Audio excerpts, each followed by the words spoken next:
While the world continues to grieve the loss of heavy metal's most iconic voice, the immortal Prince of Darkness, Ozzy Osbourne, one man is mourning not just a bandmate, but a lifelong brother. For Terence Butler, founding member and bassist of Black Sabbath, the death of Ozzy is far more than the end of an era.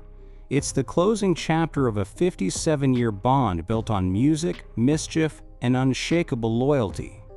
In a deeply personal essay for the Sunday Times, Butler, also 76, opened his heart to share what those 5 decades of friendship really meant, not just to the world, but to him. From their first encounter on the doorstep of a modest Birmingham home, to their final bow on stage at Villa Park, this is a tribute not just to a frontman, but to a friend.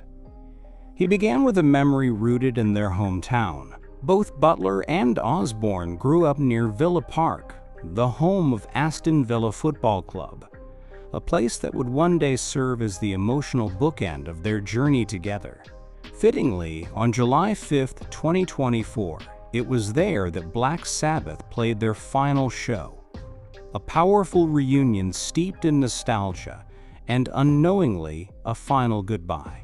So it was quite poetic, Butler reflected, that we ended our story where it began, in Aston at Villa Park. Butler admitted he had no idea that would be the last time he'd see Ozzy in person. Rehearsals for that farewell concert began a month before, and at first it was just Butler, Tony Iommi, and Bill Ward. The sessions were rusty, as expected, but the anticipation was palpable. Then came the moment everyone was waiting for. Ozzy entered the room, but it wasn't the same Ozzy. "I knew his health had declined," Butler wrote somberly, "but I wasn't prepared for what I saw. He walked in with help, 2 aides and a nurse by his side. He used a cane. Naturally, Ozzy's cane was black, lavishly studded with gold and gems. Ozzy sat as he sang, his voice tired but present, pushing through 6 or 7 songs before the exhaustion set in. Even then," Butler noted, "he was quieter than usual, a shadow of the once manic, magnetic figure who could light up any room with outrageous humor and unpredictable energy." But the hardest part, Butler said, came after the final encore. There was no group hug, no bow, no wild laughter in the wings. Ozzy remained seated on his throne, and the moment felt incomplete.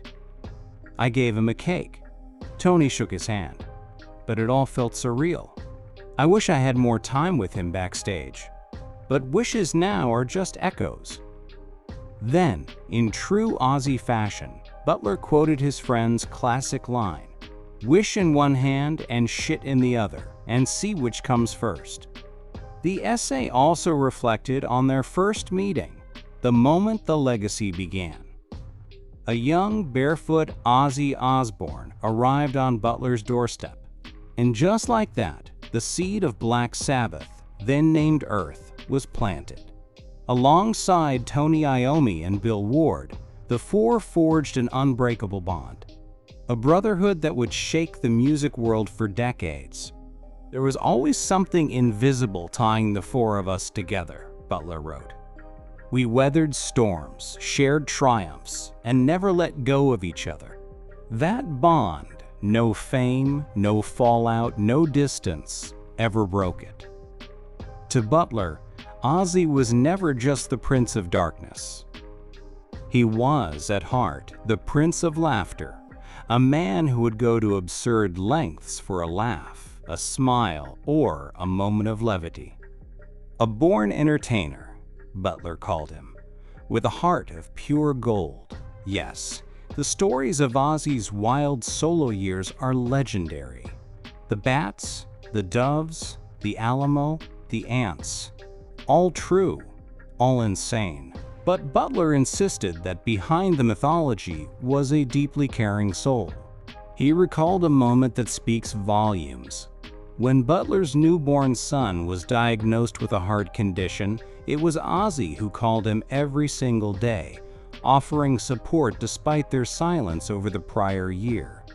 That, Geezer says, was the real Ozzy, a man who showed up when it mattered most.